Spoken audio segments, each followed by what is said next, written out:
Hello class 8, welcome back to your maths online classes. I am Rohit Singh, and in our previous video we were discussing about arrow method to solve questions. So I hope आपने कुछ questions घर पे किए हों how to do the questions by arrow method. Okay, so we will move further in exercise 10D and solve some more questions based by arrow method.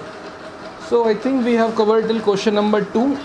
Today we will start from question number 3 of 10th D, and question says 6 taps can fill an empty cistern in 8 hours. ठीक है, एक empty system है, cistern है जिसको 6 taps जो 8 hours में fill करते हैं. ठीक है, मेरे पास 6 टैप्स है, मैंने उनको ओपन कर दिया एक साथ और उस सिस्टर्न को भरने में 8 आवर्स लगते हैं. अब पूछता है how much more time will be taken, कितना समय और लगेगा if 2 taps go out of order, अगर 2 टैप आपकी ख़राब हो जाए. Assume all the taps supply water at the same rate.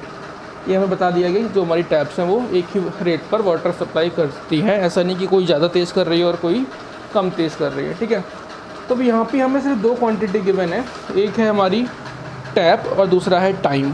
ठीक है, और हमसे पूछ क्या रहा है टाइम. तो हमने बताया था एरो मेथड में जो निकालना हो वो आता है राइट वाले कॉलम में. तो राइट वाले कॉलम में बाय डिफ़ॉल्ट क्या आ गया, वही टाइम, और पहले वाले कॉलम में क्या आ गया, टैप्स. ठीक है, अब बात कर लेते हैं क्या कहता है. 6 टैप्स थी, वो लेती थी 8 आवर. ठीक है, 8 आवर लेती थी. अब उसने कहा कि 2 taps go out of order, 2 हो गई ख़राब, तो बची कितनी, 6 - 2 4. अगर 4 टैप्स हैं, टाइम कितना है वो आपसे पूछ रहा है, x हमने मान लिया x आवर. अब क्या करते हैं, अब हम लगाते हैं एरो. पहला एरो तो फिक्स रहता है कि x की तरफ ही होगा. अब देखना है कि ये वाला एरो किधर जाएगा. अगर 6 टैप्स हैं तो टाइम कितना लग रहा है, 8 आवर्स. अगर 4 होंगी तो टाइम कितना लगेगा, ज़्यादा लगेगा 8 से, और 6 और 4 में ज़्यादा कौन है, 6. तो एरो जाएगा ऊपर की तरफ. ठीक है, अब क्या करते हैं, जिसकी तरफ एरो होता है उसे हम लिखते हैं न्यूमरेटर में, और दूसरे को लेते हैं डिनोमिनेटर में. तो ये हो गया x/4 8. ये किसके इक्वल्स टू होगा, यहाँ एरो किसकी तरफ है, 6 की तरफ, और नीचे क्या आ जाएगा 4. अब बची क्रॉस मल्टीप्लिकेशन. x क्या हो गया, 6/4 × 8, 4 × 2 = 8 and 6 × 2 = 12. So my answer is 12 hours. कितनी आसानी से हमने सवाल कर लिया. ठीक है, तो 12 आवर्स लगेंगे अगर आपकी 2 टैप्स ख़राब हो जाए. अब हम आते हैं क्वेश्चन नंबर 4 पे. क्वेश्चन नंबर 4 है कुछ इंटरेस्टिंग क्वेश्चन जहाँ पर आपको 3 कॉलम बनाने पड़ेंगे. A contractor undertake to dig a canal 6 kilometre long 35 days and employed 90 man. एक कॉन्ट्रैक्टर है जिसको एक कैनल डिग करनी है, उसने उसका कॉन्ट्रैक्ट लिया है, और वो कैनल की लेंथ है वो 6 किलोमीटर से, और उसे 35 डे में उसको डिग करना था, और उसने इस काम के लिए 90 मैंस को एम्प्लॉय किया, 90 लोग उसने लगाए. ही फाइंड्स आफ्टर 20 डेज, उसने पाया कि 20 दिनों के बाद only 2 kilometre of canal have been dug, सिर्फ 2 किलोमीटर क्या नाम है कैनल डग हो पाई है, खुद पाई है. So how many more man must he employ to finish the work in time. तो उसे और कितने लोग लगाने पड़ेंगे कि उसका जो काम है कैनल का वो टाइम पे ख़त्म हो जाए. तो यहाँ पर निकालना क्या है भाई, more man, that means man निकालना है. तो मैन कहाँ पे आएगा, सबसे आखिरी वाले कॉलम में. तो मैन का कॉलम तो फिक्स हो गया, और बाकी जो 2 बचे वो इससे पहले आ जाएंगे, कोई कभी भी ले सकते हैं. तो क्या क्या दिया है हमें, डेज़ गिवन है और लेंथ गिवन है. तो हमने क्या ले लिया, डेज़ और लेंथ ऑफ कैनल. ठीक है, अब लेते हैं पहला स्टेटमेंट. क्या था भाई, 6 किलोमीटर लॉन्ग थी तो 6 लेंथ में आ गया 6 किलोमीटर, और 35 डेज़ लगने थे, डेज़ में आ गए. कितने लोग लगाए उसने, 90 लोग लगाए. ये निकालने हैं तो x यहाँ पर पहले से आ गया और एरो इसका फिक्स हो गया. ठीक है, अब क्या कहता है आगे देखें. He finds that after 20 days only 2 kilometre of canal have been dug. 20 दिनों के बाद सिर्फ 2 किलोमीटर ही कैनल जो है वो हो पाई है पूरी. सो कितनी हो पाई है, 2 किलोमीटर्स. बची कितनी, 4 किलोमीटर्स. मुझे वो कैनल को डग करना है. तो दैट मीन्स लेंथ कितनी बची मेरी 4 किलोमीटर्स, ठीक है। और डेज़ कितने बचे मेरे 20 डेज़, तो वो काम कर चुका है। 20 डेज़ के बाद उसने पाया, तो डेज़ कितने बचे 35 में से 20 को मैं माइनस कर दूंगा, तो क्या बचेगा 15 डेज़। तो मुझे निकालना क्या है कि 15 डेज़ में बाकी रिमेनिंग जो हमारी लेंथ है 4 किलोमीटर्स, वो कितने लोग क्या नाम है काम पे लगाने पड़ेंगे, ठीक है। अब देखें एरो किधर जाएंगे। अब करना क्या होता है, देखो जितनी भी क्वांटिटी गिवन हो आखिरी वाली से पहले हमें सबको कंपेयर करना है आखिरी वाली से। इसको भी इससे कंपेयर करना है और इसको भी इससे कंपेयर करना है एरो लगाने के लिए। तो पहले को कंपेयर करते हैं। अगर 35 डेज़ थे तो 90 मैन लगाए। अगर 15 डेज़ होंगे तो ऑब्वियस सी बात है हमें ज़्यादा लोग लगाने पड़ेंगे, कि हमारे पास दिन कम हो गए। और 35 15 ज़्यादा कौन है 35 ज़्यादा, तो एरो कहाँ पर आएगा 35 की तरफ, ठीक है। आगे देखते हैं। लेंथ थी 6 किलोमीटर तो 90 मैन लगे थे। जब लेंथ कम बची तो ऑब्वियस सी बात है लोग भी कम लगेंगे।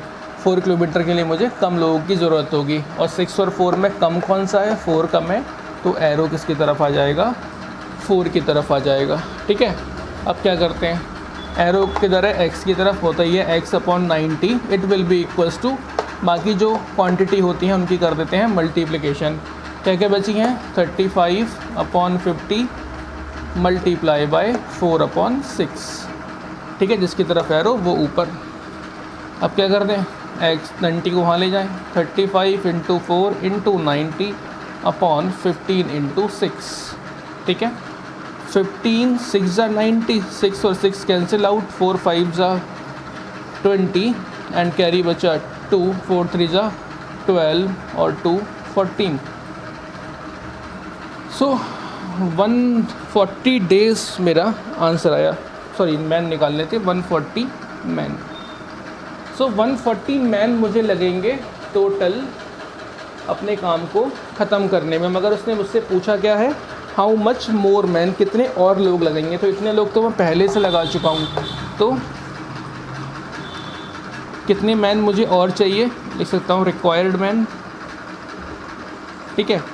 क्योंकि ये क्या मैंने निकाला कि अगर 15 दिन में इतनी लंबी कैनल खोदनी है तो 140 लोगों की रिक्वायरमेंट पड़ेगी। मगर इतने लोग तो मेरे पास से पहले से हैं, तो इनको तो मुझे माइनस करना पड़ेगा। तो 140 - 90 that means 50 more people I required to complete the remaining work. Okay, so this is question number 4। Let's move to question number 5 और 6। चलिए पहले 5 कर लेते हैं कि ये भी 3 क्वांटिटी वाला है। आपने पहली बार 3 क्वांटिटी का देखा है तो शायद आपको थोड़ा वियर्ड लगाओ। एक और 3 क्वांटिटी का कर लेते हैं। क्या कहता है क्वेश्चन नंबर क्या है भाई 6। If 10 horses consume 80 bushels in 36 days, how long 24 bushel last for 30 hours. बड़ी आसान सी बात है। 10 आवर्स, 10 हॉर्सेस हैं, 10 घोड़े हैं जो 36 डेज़ में 80 बुशल्स कंज्यूम कर लेते हैं, खा जाते हैं। तो बताएं कि 24 बुशेस 30 हॉर्सेस के लिए कितने दिन चलेगी। तो निकालना क्या है डेज़ निकालने। सबसे आखिरी में क्या आ जाएंगे डेज़। तो लास्ट कॉलम फिक्स हो गया डेज़ का, ठीक है। और उससे पहले क्या आ जाएंगे, एक हमें गिवन है हॉर्सेस और एक क्या गिवन है मुझे, एक गिवन है मुझे बुशल्स, ठीक है। पहला स्टेटमेंट क्या है 10 हॉर्सेस, तो 10 आ गए। कितने बुशल्स खाते हैं 18 बुशल्स, कितने दिनों में 36 डेज़ में। अब निकालना क्या है कि 24 बुशल्स 30 हॉर्स कितने दिन में ख़त्म करेंगे। ये हो गया एक्स, एरो आ गया इसकी तरफ, ठीक है। अब देखते हैं कंपेयर फर्स्ट और लास्ट को। अगर 10 हॉर्सेस हैं तो बुशल्स लास्ट करती हैं 36 डेज़ तक, ठीक है। ऑब्वियस सी बात है। अगर हॉर्स मेरे बढ़ जाए तो बुशल्स मेरी जल्दी ख़त्म हो जाएंगी। दैट मीन्स बुशल्स मेरी कम दिन चलेंगी, ठीक है। अगर 10 हॉर्सेस हैं 36 डेज़ चल रही हैं, 30 हॉर्सेस हैं तो कम दिन चलेंगी। और 10 30 में से कम कौन है 10 कम है, तो एरो आ गया 10 की तरफ। आगे देखते हैं 18 बुशल्स चलती थी 36 डेज़ तक, तो 24 बुशल्स ऑब्वियस सी बात है चलेंगी ज़्यादा दिनों तक, और 18 24 में ज़्यादा कौन है? 24, तो एरो आ गया 24 की तरफ। ठीक है, आपको सिर्फ सिंगल क्वांटिटी को लास्ट वाली क्वांटिटी से कंपेयर करना है, और क्या दे रखा है उससे आपको कोई लेना देना नहीं है। एक बार दोबारा बताता हूँ कि जब 10 हॉर्सेस थे तो 36 डेज़ तक चल रहा था हमारा खाना। अगर 30 हॉर्स हो जाएंगे तो खाना मेरा जल्दी ख़त्म हो जाएगा। ठीक है, तो हॉर्स क्या होंगे इनमें से? कम कौन से? कम है 10, तो 10 की तरफ एरो। ऐसे यहाँ देखें 18 बुशल्स चल रही थी 36 डेज़ तक, 24 चलेंगी ज़्यादा क्योंकि क्वांटिटी है ज़्यादा। 18 24 ज़्यादा कौन है? 24, तो एरो आ गया 24 की तरफ। अब क्या करते हैं? x/36 इक्वल्स टू बाकी रिमेनिंग की मल्टीप्लाई। एरो किधर आएगा? 10 की तरफ है, तो 10/30 मल्टीप्लाई इधर 24/18।